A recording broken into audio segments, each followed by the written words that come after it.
Good evening everyone. तो आज 20 जून के अंदर जो भी current affairs the Hindu newspaper के अंदर थे वो सारे जो है हम देखेंगे। कुछ काफ़ी इम्पॉर्टेंट आर्टिकल्स जो है आज के न्यूज़पेपर के अंदर जो है वो थे।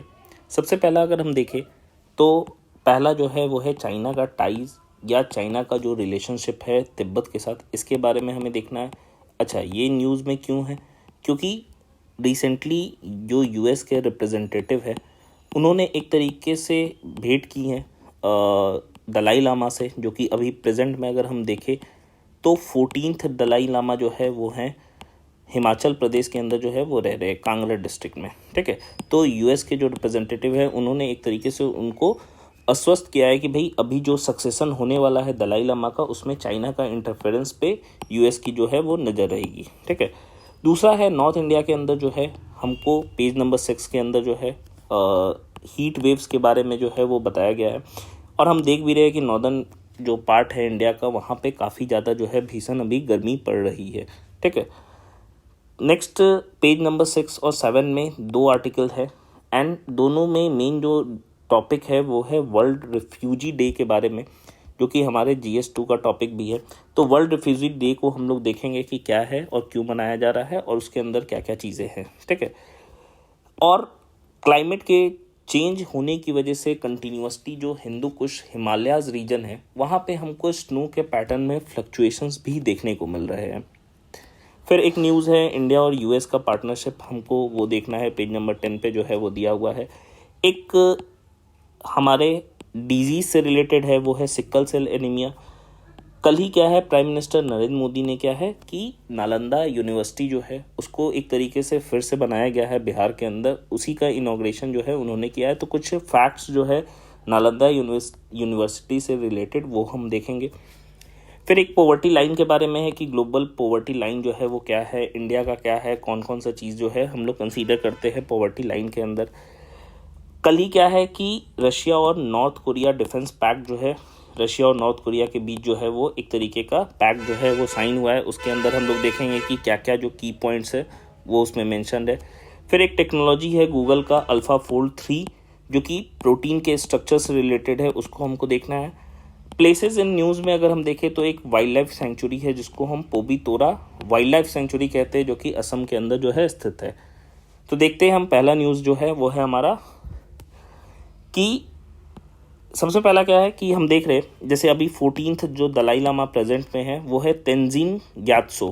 ठीक है, 13th जो दलाई लामा थे जिनका नाम थुबटेन ग्यात्सो था, उन्होंने ही क्या है 1913 में तिब्बत को इंडिपेंडेंस अनाउंस किया था, तिब्बत का इंडिपेंडेंस जो है वो अनाउंस किया था। उसके बाद से कंटिन्यूसली जो चाइना है वो तिब्बत रीजन को क्या है क्लेम कर रहा है और इंटरनेशनली करता भी है, क्लेम करता भी है। एंड चाइना ने तिब्बत के इंडिपेंडेंस को रिकॉग्नाइज भी नहीं किया है और कंटिन्यूसली क्या है उसके सोवरेनिटी को भी एक तरीके से क्लेम जो है उस रीजन पे कर रहा होता है। ठीक है, अगर हम सक्सेशन देखें दलाई लामा का कि किस पैटर्न में, तो होता क्या है कि जो भी लास्ट दलाई लामा है उनकी जब मौत होती है तो उस दौरान खोजा, मतलब ये हम कहते भी है कि एक तरीके से ये खोजा जाता है कि कौन सा बच्चा जो है उस समय क्या है पैदा हुआ है, जो कि एक तरीके से इनकारनेशन माना जाएगा। ठीक है, कि भाई अभी कहीं पे दलाई लामा की मौत हुई और उस समय ही क्या है उसी समय के आसपास क्या है कितने लोग, अगर मान लो एक बच्चे जो है वो पैदा हुआ तो उसी को हम लोग कंसीडर कर लेंगे, एक से ज़्यादा होगा तो जो हाई हम कह सकते हैं मॉन्क्स है वो क्या है उसमें से फिर चुनते हैं कि भाई कौन से दलाई लामा जो है उनको माना जाएगा। ठीक है, एक तो ये है सक्सेशन से रिलेटेड। दूसरा अगर हम तिब्बत रीजन को देखें तो अर्थ पे सबसे हाईएस्ट रीजन में से तिब्बत रीजन है, मतलब Tibet is the highest region on earth and average जो एलिवेशन हमको तिब्बत रीजन में देखने को मिलता है वो 4900 मीटर्स का है। इसी में देखो हिमालयाज जो है माउंट एवरेस्ट ये तिब्बत रीजन का ही पार्ट है, जो कि 8848 मीटर्स का है, जो कि सबसे हाईएस्ट पीक भी है हमारे हिमालयाज का या ओवरऑल अर्थ पे हम कह सकते हैं। तिब्बत में अगर हम लोग प्रेजेंटली देखें सिनेरियो तो कोई भी फ्रीडम ऑफ स्पीच नहीं है, कोई पर्टिकुलर रिलीजन नहीं है, प्रेस नहीं है, आर्बिट्ररी डिटेनमेंट्स है कंटिन्यू। चाइना मतलब जो भी क्या है आवाज़ उठाता है चाइना क्या है उन लोगों को पकड़ के डिटेन कर देता है एक तरीके से।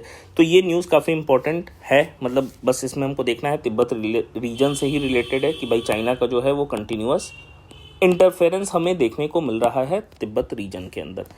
इसके बाद से नेक्स्ट अगर हम न्यूज़ देखें तो नेक्स्ट है हीट वेव से रिलेटेड, जो कि यहाँ पे एक आर्टिकल भी जो है हमको देखने को मिल रहा है, जो टॉरिड क्राइसिस, यानी कि हम बात कर रहे हैं जो हमारे नॉर्दर्न पार्ट में जो है कंटिन्यूअस हीट वेव्स एलिवेट हो रहे हैं। तो इसमें सबसे इम्पॉर्टेंट जो है, जो हमारे एग्जाम पॉइंट ऑफ व्यू से है, वो है हीट वेव्स। तो हीट वेव्स क्या है? These are prolonged periods of excessively hot weather that can cause adverse impacts on human health, environment as well as economy. तो सिंपली हम कह रहे हैं कि भाई जो गर्मी के कारण एक्सेसिव जो गर्मी हो रही है उस चलते अगर क्या है कि वो गर्मी का इम्पैक्ट, और इम्पैक्ट हम मतलब निगेटिव सेंस में कंसीडर कर रहे हैं कि ह्यूमन हेल्थ पे हो, इन्वायरमेंट पे डिजास्टर्स इफेक्ट हो, साथ ही साथ क्या है जो उसके चलते इकोनॉमी पे भी इफेक्ट पड़ता है, इसी को हम लोग हीट वेव कंसीडर कर रहे हैं। तो बोला गया कि भाई क्या वो क्राइटेरिया है कि कोई भी हीट वेव इंडिया के अंदर हम डिक्लेयर करें कि भाई हीट वेव चल रहा है कि नहीं चल रहा है, तो कुछ क्राइटेरिया हमारे पास होने चाहिए। थोड़ा सा वेरिएशन हमें देखने को मिलेगा। जैसे अगर हम लोग प्लेन्स और हिली रीजन्स को कंपेयर करें तो ऑब्वियसली प्लेन्स में टेम्परेचर ज़्यादा होगा, हिली रीजन में कम होगा। फिर क्या है, प्लेन, हिली रीजन और एक कोस्टल एरियाज हो गया। यहाँ पे हम लोग अलग अलग पैरामीटर्स या अलग अलग क्राइटेरिया को तय करते हैं कि बोलने के लिए कि हीट वेव जो है वो है कि नहीं। सबसे पहला जो है हीट वेव जो है कंसीडर किया जाएगा अगर मैक्सिमम टेम्परेचर जो है किसी भी रीजन का अगर 40 डिग्री सेल्सियस या उससे ऊपर चला गया प्लेन्स में, और हिली एरियाज़ में क्या है 30 डिग्री सेल्सियस से ऊपर अगर जा रहा है, तो हम उसको फिर हीट वेव जो है वो अनाउंस कर सकते हैं। एक तो ये हो गया। दूसरा पैरामीटर है हमारा नॉर्मल हीट वेव से डिपार्चर। मान लो कि कहीं पे टेम्परेचर जो है 36 डिग्री सेल्सियस है, जो कि नॉर्मली एवरेज टेम्परेचर रह रहा है। अब 36 डिग्री सेल्सियस से बोला जा रहा है कि अगर वेरिएशन हमारा 4.5 डिग्री सेल्सियस से लेके 6.40 डिग्री सेल्सियस तक होगा, तो फिर हम कह सकते हैं कि हीट वेव जो है मतलब नॉर्मल टेम्परेचर से अगर डिपार्चर होता है 4.5 डिग्री से लेके 6.4 डिग्री सेल्सियस तक, तो फिर हम हीट वेव जो है अनाउंस कर सकते हैं कि हीट वेव जो है वो हो गया। अगर 6.40 डिग्री सेल्सियस से ज़्यादा टेम्परेचर होगा तो फिर उसको सीवियर हीट वेव के कैटेगरी में रखा गया है। Based on actual maximum temperature पे अगर हम देखें तो अगर एक्चुअल मैक्सिमम टेम्परेचर क्या है 45 डिग्री सेल्सियस से ऊपर जाता है रीजन में, तो हम कह सकते हैं हीट वेव है। सीवियर हीट वेव कब कहेंगे? एक्चुअल टेम्परेचर अगर 47 डिग्री सेल्सियस से ऊपर जाएगा तो उसको हम लोग सीवियर हीट वेव कहते हैं। कोस्टल एरियाज में वहीं पे क्या है मैक्सिमम डिपार्चर क्या है 4.5 डिग्री रखा गया है, जबकि प्लेन्स में हम क्या बोल रहे हैं कि 4.5 डिग्री से लेके 6.40 डिग्री सेल्सियस तक का डिपार्चर हमको नॉर्मल से देखने को मिल सकता है। कोस्टल एरियाज में क्या है 4.5 डिग्री सेल्सियस जो है वो रखा गया है। नॉर्मल से अगर क्या है इतना इंक्रीज होता है तो हम कह सकते हैं कि कोस्टल एरिया में क्या है हीट वेव जो है वो चल रहा है। वहीं पे एक्चुअल मैक्सिमम टेम्परेचर कितना रखा गया है 37 डिग्री सेल्सियस। तो थोड़ा सा डेटा यहाँ पे हमको ध्यान रखना है। पहला चीज़ क्या हो गया कि सिंपली हम कह रहे हैं कि एक हो गया हमारा 4.5 डिग्री सेल्सियस 6.40 डिग्री सेल्सियस, ये जो रेंज है प्लेन्स के लिए हो गया। एक्चुअल टेम्परेचर प्लेन के लिए कितना हो गया 45 डिग्री सेल्सियस। वहीं पे हम कह सकते हैं कि सीवियर हॉट हीट वेव जो है 47 डिग्री सेल्सियस तक होगा। कोस्टल एरियाज में क्या है एक्चुअल जो टेम्परेचर है 37 डिग्री सेल्सियस से ऊपर रहेगा, तो फिर हम लोग हीट वेव जो है वो अनाउंस कर सकते हैं कि हीट वेव जो है वो है। ठीक है, तो ये था हीट वेव से रिलेटेड टॉपिक। नेक्स्ट इसके बाद जो न्यूज़ है वो है हमारा जो वर्ल्ड रिफ्यूजी डे है। इसमें देखो यहाँ पे दो जो है आर्टिकल जो है यहाँ पे दिए गए हैं। एक रोहिंग्या रिफ्यूजीज़ को लेके है, दूसरा जो है वो जो क्रॉस बॉर्डर जो है ब्लूप्रिंट है कि भाई शेल्टर को रिलेटेड है। शशि थरूर साहब ने जो है वो इस आर्टिकल को लिखा है। मेजर अगर क्रक्स की हम बात करें, जो जस्ट है पूरे दोनों आर्टिकल्स का, वो एक ही निकल के आ रहा है कि हमको वर्ल्ड रिफ्यूजी डे को देखना है। ये क्या है भाई, एक इंटरनेशनल डे है जो कि यूनाइटेड नेशन ने डेजिग्नेट किया है। किन के लिए?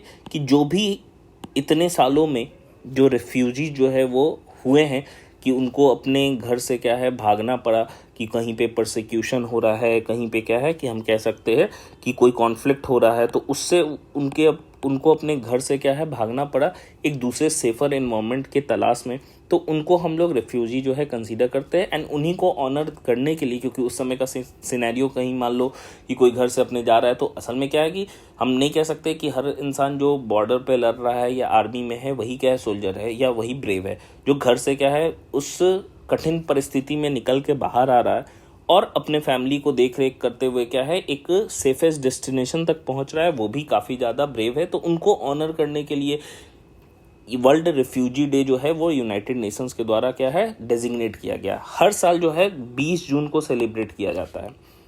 अब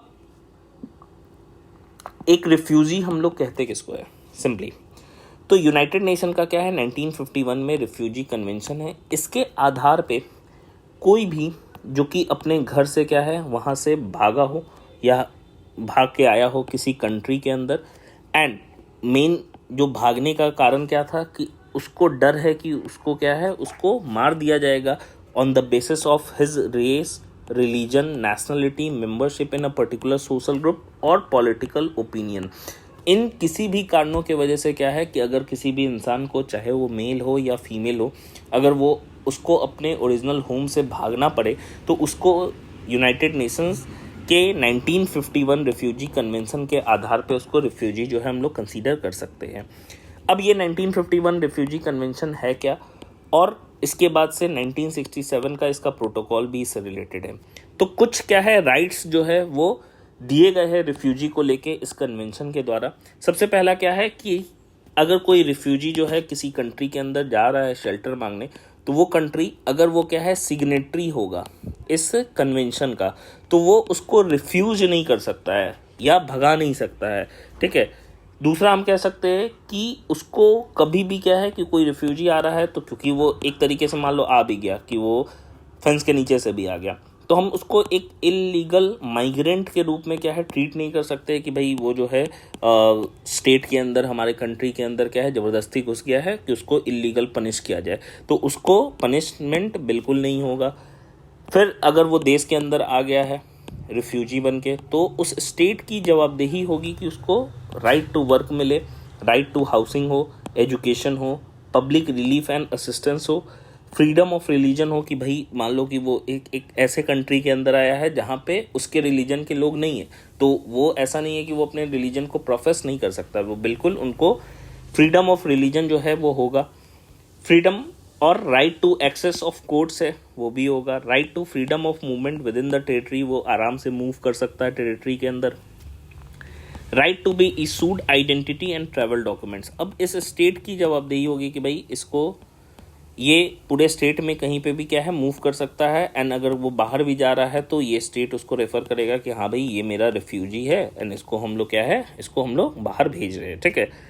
अगर हम इस कन्वेंशन को देखें 1951 रिफ्यूजी कन्वेंशन, तो इंडिया इसका क्या है ना तो इसका सिग्नेटरी है ना तो 1967 प्रोटोकॉल का क्या है कोई भी इसका सिग्नेटरी नहीं है, दोनों का ही नहीं है, मतलब 51 वाला और 1967 का जो प्रोटोकॉल है उसका सिग्नेटरी नहीं है। एंड ऐसे कोई भी क्या है अपना भी इंडिया का कोई नेशनल रिफ्यूजी प्रोटेक्शन फ्रेमवर्क भी नहीं है, यानी कि हम कह सकते हैं कि हम ना तो सिग्नेटरी है ना तो हमारा कोई क्या है रिफ्यूजी प्रोटेक्शन फ्रेमवर्क जो है वो नेशनल लेवल पे है, ठीक है। तो यही इसमें पढ़ना था, याद रखना है वर्ल्ड रिफ्यूजी डे 20 जून को जो है सेलिब्रेट किया जाता है, ठीक है। इसमें एक कन्वेंशन है बस याद रखना 1951 रिफ्यूजी कन्वेंशन। नेक्स्ट देखो, इसके बाद से हमने बोला कि भाई हिंदू कुश जो रीजन है वहाँ कंटिन्यूस स्नो के पैटर्न में क्या है फ्लक्चुएशन हमें देखने को मिल रहा है। अगर हम हिंदू कुश रीजन की बात करें तो ये किस किस कंट्री के अंदर जो है देखने को मिलेगा, तो ये अफ़गानिस्तान के अंदर है, बांग्लादेश के अंदर है, भूटान है, चाइना है, India, Kyrgyzstan, Mongolia, Myanmar, Nepal, Pakistan, Tajikistan and Uzbekistan. तो इतने पूरे रीजन के अंदर यहाँ पे अगर हम लोग डायग्राम में भी देखेंगे इस मैप के अंदर, तो ये पूरा जो रीजन हमको देखने को मिल रहा है ये पूरा रीजन क्या है हिंदू कुश रीजन के अंदर आता है। अगर हम हिंदू कुश हिमालय रीजन को कंसीडर करें तो इसको थर्ड पोल भी कंसीडर किया गया है, क्योंकि एक पोल हो गया नॉर्थ पोल आर्कटिक, दूसरा है साउथ पोल अंटार्कटिक। तो यहाँ पे क्या है मैक्सिमम जो ग्लेशियर्स है हमारे बर्फ़ जो है स्नो जो है वो प्रेजेंट है। तो स्नो के अमाउंट पे, क्योंकि थर्ड पार्ट पे अगर हम देखें पोल्स को हटा के देखें तो सेकंड लार्जेस्ट जो अमाउंट ऑफ स्नो जो है वो यहीं पे हमको देखने को मिलता है। जैसे it is the world largest store of snow and ice outside the polar region. Polar region के बाद सबसे ज़्यादा जो स्नो है वो हमको हिंदू कुश हिमालय रीजन में ही देखने को मिलता है, इसीलिए इसको क्या है थर्ड पोल भी कंसीडर किया गया है। इस पूरे पैसेज में एक और चीज़ क्या है, एक हमको देखने को मिला एक इंटर गवर्नमेंटल ऑर्गेनाइजेशन है जिसको हम international centre for integrated mountain development जो है वो कहते हैं। एंड ये जो है एक रीजनल इंटर गवर्नमेंटल ऑर्गेनाइजेशन है जो कि इस्टेब्लिश किया गया था 1983 के अंदर। मेन चीज़ क्या था कि भाई ये जो रीजन है हिंदू कुश हिमालय वाला, इसको कैसे हम क्लाइमेट रिजाइलेंट बना सके, मतलब कि क्लाइमेट में जो भी चेंजेस हो रहा है उसका इम्पैक्ट जो है वो इस रीजन पे नहीं पड़ना चाहिए। इसको ध्यान में रखने के लिए क्या है, इस इंटर गवर्नमेंटल ऑर्गेनाइजेशन को क्या है बनाया गया था।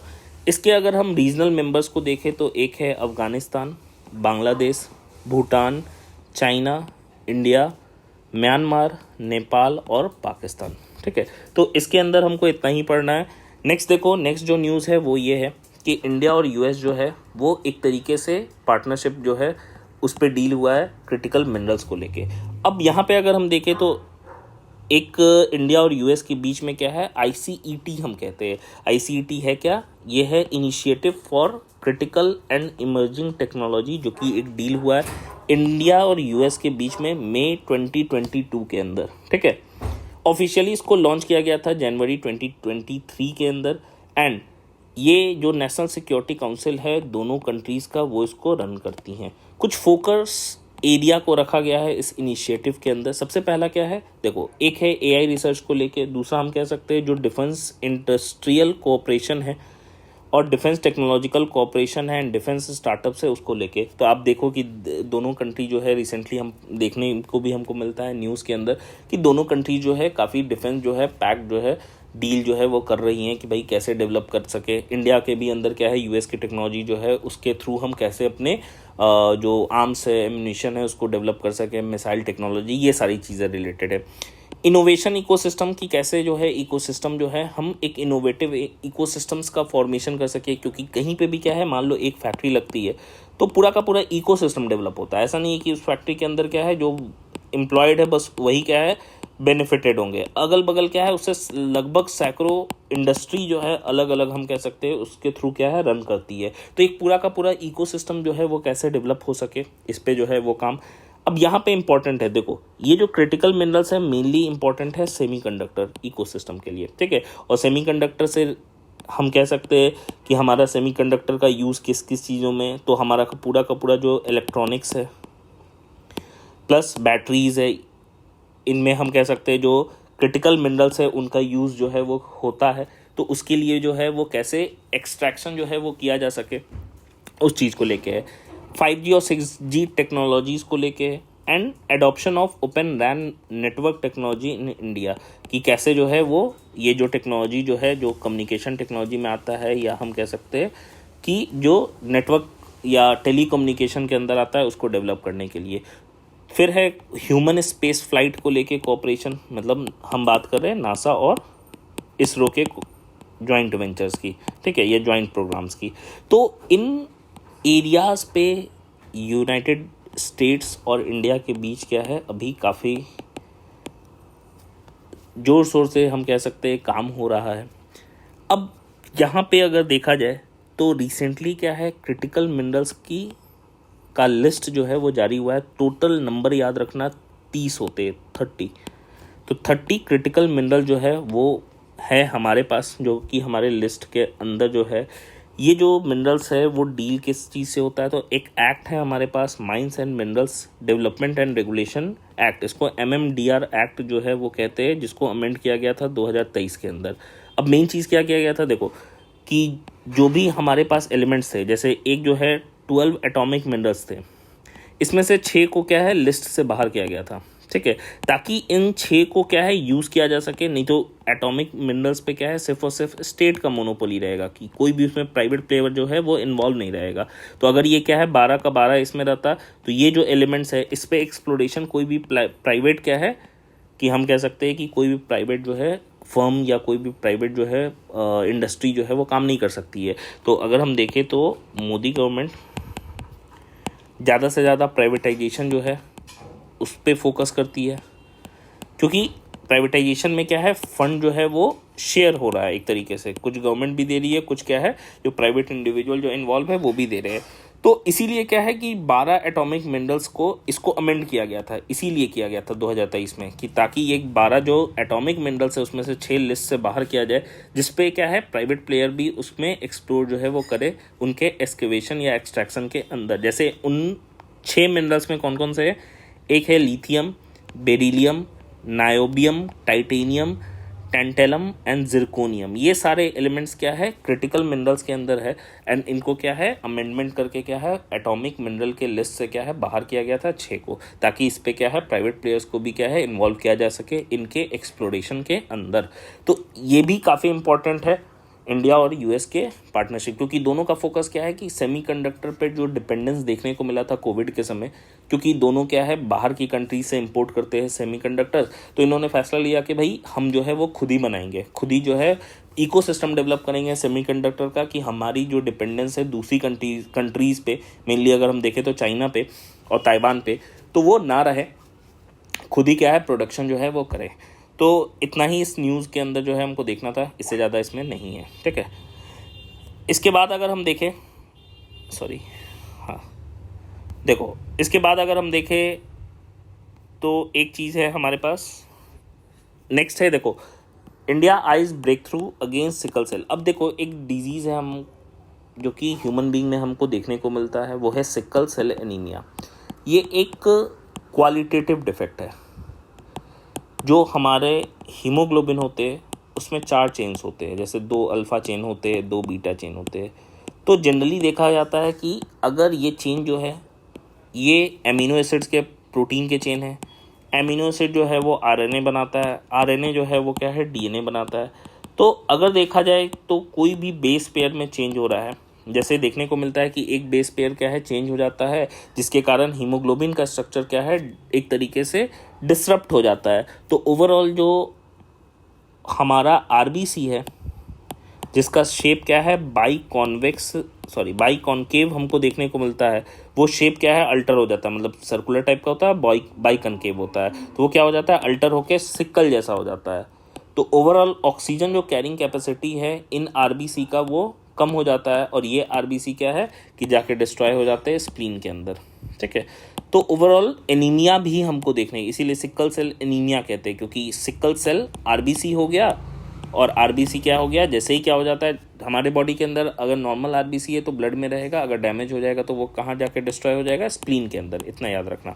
तो स्प्लीन को इसीलिए हम लोग क्या कहते हैं ग्रेवयार्ड कहते हैं, ग्रेवयार्ड ऑफ आरबीसी कहते हैं। अब यहाँ पे देखा गया है कि जो ट्राइबल लोग हैं वो काफ़ी ज़्यादा क्या है सिकल सेल एनीमिया के लिए प्रोन भी है, मतलब वल्नरेबल है, ठीक है, ये भी देखा जाता है। तो सिकल सेल डिजीज जो है वो एक तरह के हीमोग्लोबिन के बनने के कारण होता है, जिसको हीमोग्लोबिन एस हम लोग कह रहे हैं। ये जो सिकल सेल्स है ये क्योंकि ये अब नॉर्मल रह नहीं जाते, तो ये ब्लड फ्लो को भी क्या है ब्लॉक कर सकते हैं, एंड जिसके कारण पेन भी हो सकता है और ऑर्गन भी जो है हमारा डैमेज हो सकता है। अब देखो इसमें इतना चीज़ हमको नहीं पढ़ना था, हमको जो पढ़ना है एक मेथड है जिसको क्रिस्पर कह रहे हैं। क्रिस्पर है क्या, इंडिया ने अप्रूव किया है 5 ईयर प्रोजेक्ट को, ताकि डेवलप कर सके clustered regulatory interspaced short palindromic repeats, जिसको क्रिस्पर कह रहे हैं, ताकि ये क्रिस्पर जो है वो क्योर करे किसको सिकल सेल एनीमिया को 2021 के अंदर, ठीक है। तो सिकल सेल एनीमिया को अगर देखा जाए तो क्रिस्पर बेस्ड जो थेरेपी है इंडिया के अंदर, वो सबसे पहले क्या है सिकल सेल एनीमिया को ही ट्रीट करने के लिए यूज़ किया गया। मतलब इंडिया के अंदर जो क्रिस्पर मेथड है, जिसके थ्रू क्या है क्रिस्पर क्या है एक जीन एडिटिंग टेक्नोलॉजी है। तो असल में क्या हो रहा है, देखो यहाँ पे हम कह रहे हैं कि जीन में डिफेक्ट हो रहा है, तो अगर क्या है किसी मेथड के कारण हम इस जीन ही को जो कि डिफेक्टेड जीन है उसको बदल दे, तो यही मेथड क्या कहला रहा है क्रिस्पर कहला रहा है। अब यहाँ पे क्रिस्पर के अंदर क्या है एक तरह का जेनेटिक सीजर्स का इस्तेमाल किया जाता है, जिसको CAS9 या Cas9 हम लोग कह सकते हैं। तो क्रिस्पर Cas9 टेक्नोलॉजी को हम लोग जेनेटिक सीजर कहते हैं, और इस टेक्नोलॉजी क्रिस्पर Cas9 के थ्रू क्या है हम जो डिफेक्टिव DNA सीक्वेंस है उसको बदल सकते हैं, या उसको क्या है चेंज करते हैं और अपने हिसाब से करते हैं, ताकि वो एक तरीके से क्या हो जो हमारा डिजीज़ है वो क्या हो सके क्योर हो सके। तो इसमें इतना ही पढ़ना है। 2-3 नाम आया, एक तो सिकल सेल एनीमिया क्या है एक जेनेटिक डिसऑर्डर है, ठीक है, पहला चीज़ तो ये हो गया। दूसरा हम ये कह सकते हैं कि सिकल सेल एनीमिया को ट्रीट करने के लिए इंडिया ने एक 5 ईयर प्रोजेक्ट तैयार किया है, जिसको हम क्रिस्पर कह रहे हैं, जो कि सिकल सेल एनीमिया पहला डिजीज है जो क्रिस्पर टेक्नोलॉजी के थ्रू क्या हो रहा है, ठीक हो रहा है। क्रिस्पर के साथ साथ एक Cas9 टेक्नोलॉजी है। क्रिस्पर Cas9 टेक्नोलॉजी क्या है, एक जेनेटिक सीजर के रूप में काम करता है, जो कि जो भी डीएनए सीक्वेंस जो कि हमारा क्या हो गया, डैमेज्ड हो गया, जिसके कारण क्या है ये डिजीज़ है, उसको क्या है हम सही कर सकते हैं। तो इसके बारे में इतना ही हमको पढ़ना था। इसके बाद अगर हम देखें तो नेक्स्ट जो न्यूज़ है वो है, जो हमने बोला भी कि प्राइम मिनिस्टर नरेंद्र मोदी ने कल ही क्या है इनॉग्रेशन जो है नालंदा ओपन और नालंदा यूनिवर्सिटी का जो है वो बिहार के अंदर जो है वो किया। ठीक है, कुछ फैक्ट है जैसे नालंदा यूनिवर्सिटी के बारे में अगर हम देख ले तो नालंदा जो है it stands out as the most ancient university of Indian subcontinent. इसका जो फाउंडेशन जो है वो गुप्ता डायनेस्टी, जो कि 5th सेंचुरी 500 AD के अप्रॉक्स थे, तो उसमें से जो उनके राजा थे कुमार गुप्त, उन्होंने ही क्या है इसका फाउंडेशन जो है वो रखा था। एंड लगभग हम कह सकते हैं 600 सालों तक, काफ़ी समय तक ये क्या है एक सेंटर ऑफ एक्सलेंस बना रहा इंडियन सब कॉन्टिनेंट के अंदर। एंड हर्षवर्धना और पाला जो किंग्स थे उनके समय ये क्या है काफ़ी ज़्यादा पॉपुलर हो गया था। एंड जो पूरा अलग अलग रीजन से, जैसे चाइना से या हम कह सकते हैं थाईलैंड से और भी कंबोडिया से, जो भी हमारा साउथ जो एशिया है उससे लोग क्या है यहाँ पे आते थे पढ़ाई करने के लिए। एंड नालंदा जो है वो एक मोनास्टिक इस्टेब्लिशमेंट है मेनली, मतलब मेनली ये क्या था, नालंदा एक जगह था जहाँ पे मॉन्क्स और जो नन्स है वो आके रहा करते थे। एंड जो भी बुद्धिज़्म से फिलॉसफी है वो लोगों को क्या है स्प्रेड कर रहे थे या करते थे। क्या क्या सब्जेक्ट यहाँ पे पढ़ाए जाते थे, तो मेडिसिन था, जो आयुर्वेदिक मेडिसिन है वो भी पढ़ाया जाता था, रिलीजन को लेके बुद्धिज़्म है, मैथमेटिक्स है, ग्रामर, एस्ट्रोनॉमी और इंडियन फिलॉसफी, इन सारे सब्जेक्ट्स पे क्या है जो लोगों को जो है वो एक तरीके से एजुकेट जो है वो किया जाता था। एंड 12th सेंचुरी तक लगभग हम कह सकते हैं 1193 में जो हम स्लेव डायनेस्टी स्टार्टिंग में देखते हैं, तो स्लेव डायनेस्टी कुतुबुद्दीन ऐबक के जनरल थे जिसका नाम जो है बख्तियार खिलजी था। इसने ही एक तरीके से क्या है कि नालंदा यूनिवर्सिटी को जला दिया था। एंड 1193 में नालंदा यूनिवर्सिटी को इसने जला दिया था एक तरीके से। एंड इसी के बाद क्या है नालंदा यूनिवर्सिटी जो है वो पूरा का पूरा हमारा ख़त्म हो गया। तो इसी का फिर से क्या है इसको बनाया गया है एक नए मॉडल पे, एक नए डिज़ाइन पे। एंड काफ़ी ये सुंदर दिख भी रहा है यहाँ पे हमको। एंड नालंदा जो यूनिवर्सिटी है, जो मतलब ये तो नया वाला हो गया, जो पुराना वाला हम कह रहे हैं, जो एक्चुअल क्या है जो मॉन्यूमेंट है हमारा, ठीक है, तो वो एक तरीके से यूनेस्को का वर्ल्ड हेरिटेज साइट के लिस्ट में भी है। तो इतना ही है नालंदा यूनिवर्सिटी के बारे में। इतना ही याद रखना कि गुप्ता डायनेस्टी के कुमार गुप्त ने बनवाया था और यहीं पे बख्तियार खिलजी ने इसको डिस्ट्रॉय किया था 1193 के अंदर, यानी कि 12th सेंचुरी AD में। ठीक है, इसके बाद अगर देखो तो नेक्स्ट हमको पढ़ना है, रिसेंटली हमको देखने को मिला जो प्राइम मिनिस्टर के इकोनॉमिक एडवाइजरी काउंसिल है, उनके चेयरमैन बिबेक देबरॉय, उन्होंने पॉवर्टी लाइन का जिक्र किया है। तो उतना ज़्यादा डिटेल में हमको जाने की ज़रूरत नहीं है, हमको बस जानना है पॉवर्टी लाइन किसको कह रहे हैं। पॉवर्टी लाइन किसको कह रहे हैं कि भाई वो जो मॉनेटरी इनकम, मतलब इन टर्म्स ऑफ मनी की हम बात कर रहे हैं, कि वो जो मॉनेटरी इनकम जो किसी भी इंसान को चाहिए, जो अपने बेसिक जो नीड्स है उनको पूरा करने के लिए, चाहे कि हम खाना की बात कर रहे हैं, रहने की बात कर रहे हैं, तो इसी चीज़ को पॉवर्टी लाइन जो है वो कहा जाता है। ग्लोबली पॉवर्टी लाइन जो है उसको सेट किया गया है कि पर डे कोई भी इंडिविजुअल अगर $2.15 अर्न कर रहा है, इसका मतलब वो पॉवर्टी लाइन से ऊपर, मतलब इस वैल्यू के अगर ऊपर होगा तो पॉवर्टी लाइन से ऊपर होगा, इसके नीचे होगा तो बिलो पॉवर्टी लाइन होगा, जो कि रिसेंटली अपडेट भी हुआ था वर्ल्ड बैंक के द्वारा 2022 के अंदर। इंडिया का अपना कोई भी ऑफिशियल पॉवर्टी लाइन आज की डेट में जो है वो नहीं है। हाँ, कुछ रिकमेंडेशंस की हम बात करते हैं, जैसे एक तेंदुलकर कमेटी थी जो कि 2009 में बनाई गई थी। उन्होंने जो रिपोर्ट सबमिट किया था तो उन्होंने जो वैल्यू दिया कि भाई अर्बन एरियाज़ के अंदर पर डे कोई 33 रुपीज़ अर्न करता है या उससे ज़्यादा तो वो पॉवर्टी लाइन से बाहर होगा। वहीं पे रूरल एरियाज़ में क्या है, अगर 27 रुपीज़ अर्न करेगा तो वो क्या है पॉवर्टी लाइन से बाहर होगा या उससे ऊपर होगा, तो ठीक है। वहीं पे 2014 के अंदर क्या है, फिर से रंगराजन कमेटी ने क्या है इसको रिवाइज़ किया एंड अर्बन एरियाज़ के लिए जो वैल्यू दिया, बोला कि भाई ₹47 से जो ऊपर है, अगर कोई अर्न करता है अर्बन एरिया के अंदर या उससे ज़्यादा, तो वो पॉवर्टी लाइन से बाहर होगा। वहीं रूरल एरियाज़ में क्या है, इस वैल्यू को 27 से क्या है 32 कर दिया गया। मतलब तेंदुलकर कमेटी जो है वो 33 सेट किया था अर्बन एरियाज़ के लिए और 47 कर दिया गया रंगराजन कमेटी के द्वारा, एंड रूरल एरियाज़ में 27 से क्या है 32 सेट कर दिया गया। ठीक है, तो अभी हम देखें तो इंडिया का क्या है, अपना कोई ऑफिशियल पॉवर्टी लाइन है भी नहीं। तो इसके अंदर क्या है, इतना ही हमको पढ़ना था। नेक्स्ट देखो, जो रशिया और नॉर्थ कोरिया के बीच क्या है, एक डिफेंस पैक्ट जो है वो साइन किया गया है, जो फॉर्मली उसका नाम जो है वो ये है, treaty on the comprehensive strategy partnership. This is the pact that takes effect upon ratification unless either side suspends it. मतलब ये पैक्ट क्या है, नॉर्थ कोरिया और रशिया के बीच तब तक कंटिन्यू रहेगा जब तक क्या है दोनों में से कोई एक क्या है उसको क्या है सस्पेंड ना कर दे। मान लो कि रशिया बोले कि भाई हम ये पैक्ट नहीं मानते, ठीक है, तो वो सस्पेंड हो जाएगा, या नॉर्थ कोरिया बोले कि हम नहीं मानते तो भी वो सस्पेंड हो जाएगा। कुछ की पॉइंट्स है, की पॉइंट्स में क्या है भाई, सबसे पहला क्या है कि it basically activate communication channels without delay if either side faces a direct threat of potential armed aggression. मतलब कि अगर किसी भी कंट्री, मान लो नॉर्थ कोरिया पे ही कोई आर्म्ड एग्रेशन हो रहा है, तो ये तुरंत ही एक्टिवेट हो जाएगा कम्युनिकेशन चैनल, कि रशिया और नॉर्थ कोरिया के बीच क्या है कम्युनिकेशन चैनल इस्टेब्लिश हो जाएगा, तुरंत ही क्या है चालू हो जाएगा कि भाई जो ये मान लो कि एक्सटर्नल नॉर्थ कोरिया पे अटैक हो रहा है उसको कैसे डील किया जा सके, तो ये रशिया और नॉर्थ कोरिया के बीच क्या है तुरंत ही चैनल जो है हमारा चालू हो जाएगा। दूसरा सबसे इम्पोर्टेंट जो ये है कि जो आर्टिकल 51 है यूनाइटेड नेशन के चार्टर का, जहाँ पे क्या है कि बोला गया कि ये देखो ये दोनों क्या है एक दूसरे को ना इस चीज़ पे भरोसा दिलाया कि भाई तुम पे अगर अटैक होगा तो हम तुम्हारा साथ देंगे, मेरे पे अगर अटैक होगा तो तुम मेरा साथ देना। बस बेसिक जिस्ट यही है, ठीक है। तो ये पूरा जो डिफेंस पैक्ट है उसके अंदर यही है कि रशिया बोल रहा है कि भाई नॉर्थ कोरिया तुम डरो मत, अगर तुम पे अटैक होगा तो हम तुम्हारे साथ है। नॉर्थ कोरिया बोला कि भाई हम भी तुम्हारे साथ है अगर तुम पे क्या है कि दूसरी कंट्री जो है अटैक करती है, मेनली अमेरिका को लेके है, ठीक है।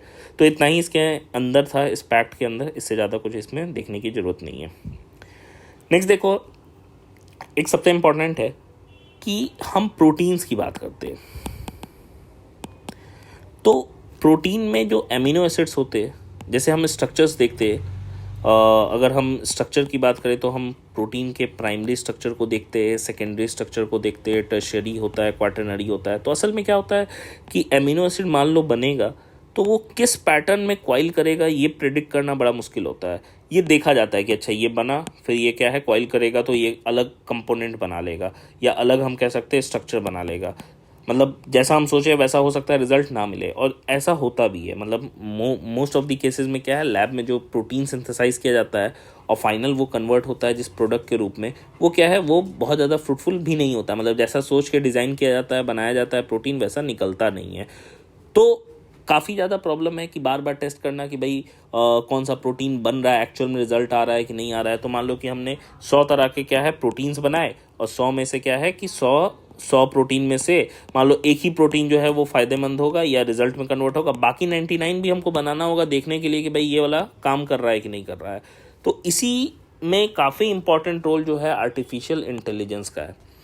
तो गूगल का जो डीप माइंड है और आइसोमॉर्फिक लैब्स, इन दोनों ने मिल के क्या है एक प्रोग्राम जो है एक तरीके से एक सॉफ्टवेयर तैयार किया है जिसको अल्फ़ा फोल्ड कहते हैं हम लोग। पहले ही ऑलरेडी क्या है अल्फ़ा जो फोल्ड 2 है वो क्या है वो लॉन्च हो चुका था, इसी का मॉडिफाइड वर्जन है अल्फ़ा फोल्ड 3, ठीक है। तो अल्फ़ा फोल्ड 3 की अगर हम लोग बात करें तो अल्फ़ा फोल्ड 3 क्या है, it powers the alpha fold server which offers a web interference. तो असल में क्या है कि अल्फ़ा फोल्ड 3 जो है एक तरीके से क्या है एक सर्वर है सिंपली। अब ये सर्वर क्या कर रहा है कि यहाँ पे जो साइंटिस्ट है वो प्रोटीन्स के एमिनो एसिड्स के क्या है जो कोडिंग है वो उसको फिड करते हैं, तो वो क्या है एक पॉसिबल रिजल्ट शो करता है कि भाई कैसा वाला प्रोटीन बनेगा। तो ये काफ़ी फ़ायदेमंद हो गया कि बार बार क्या है अब साइंटिस्ट को टेस्ट करके प्रोडक्ट में तैयार करके नहीं चेक करना होगा कि कौन सा प्रोटीन बन रहा है, ठीक है। उनको क्या है एक सॉफ्टवेयर ही क्या है कि अपडेट कर देगा कि भाई रिजल्ट दे देगा। मतलब एक तरीके से क्या हुआ कि एआई के थ्रू हम क्या कर रहे हैं, हम रिजल्ट निकाल ले रहे हैं कि भाई कौन सा प्रोटीन बनेगा। तो उसी वाले सीक्वेंस को फिर फॉलो किया जाएगा, ठीक है, कि कौन सा प्रोटीन बनेगा। तो ये इस प्रोटीन के मैन्युफैक्चरिंग में काफ़ी रिवॉल्यूशनरी स्टेप है एआई का इंटरफेरेंस, ठीक है। तो ये हमको देखना है। इसमें बस याद रखना अल्फा फोल्ड क्या है, एक तरह का प्रोग्राम है जो कि गूगल का डीप माइंड और आइसोमॉर्फिक लैब्स जो है उन्होंने मिलके क्या है तैयार किया है। इसके बाद देखो प्लेसेस इन न्यूज़ में एक ही हमारे पास है, वो है पोबितोरा वाइल्ड लाइफ सेंचुरी। वहाँ पे एक्चुअली बारिश आई है तो ये फोटो जो है वो लिया गया है कि राइनोसेरोस जो है, जो कि वन हॉर्न्ड राइनोसेरोस जो है वहीं पे देखने को हमें मिलता है। ये इसका लोकेशन देखो, यहाँ गुवाहाटी है, बगल में क्या है पोबितोरा वाइल्ड लाइफ सेंचुरी है। It is known for holding the highest density of greater one horned rhinoceros in the country. मतलब पूरे इंडिया के अंदर क्या है सबसे ज़्यादा डेंसिटी, मतलब पर स्क्वायर किलोमीटर में वन हॉर्न राइनोसेरोस यहीं पे देखने को हमें मिलता है। ये गुवाहाटी के सब अर्ब्स के अंदर जो है वो लोकेटेड है। इस सेंचुरी में 2 फॉरेस्ट है, एक है राजा मायोंग रिजर्व फॉरेस्ट और दूसरा जो है वो पोबितोरा रिजर्व फॉरेस्ट। तो ये इस सेंचुरी के अंदर बस याद रखना, एक है राजा मायोंग रिजर्व फॉरेस्ट और दूसरा है पोबितोरा रिजर्व फॉरेस्ट। ये दोनों फॉरेस्ट कहाँ लोकेटेड है, इस पोबितोरा वाइल्ड लाइफ सेंचुरी के अंदर। तो ये कहाँ पे है, असम में। कहाँ पे, गुवाहाटी के बगल में। बस इतना ही याद रखना। इसके बाद इतना ही न्यूज़ था आज के न्यूज़पेपर के अंदर हमारा, ठीक है। तो कल जो है हम लोग 21 जून में जो करंट अफेयर्स होगा द हिंदू न्यूज़पेपर के अंदर वो सारे हम लोग देखेंगे, ठीक है। And thank you very much and you can find me on Telegram and जो भी PDF वगैरह है आप इस ID से अननोन IAS करके टेलीग्राम पे आप सर्च करोगे आपको मिल जाएगा। इस ID पे क्या है कि इस सेशन का PDF मैं अपलोड कर दूंगा, आप उसको एक्सेस कर सकते हैं। Thank you so much.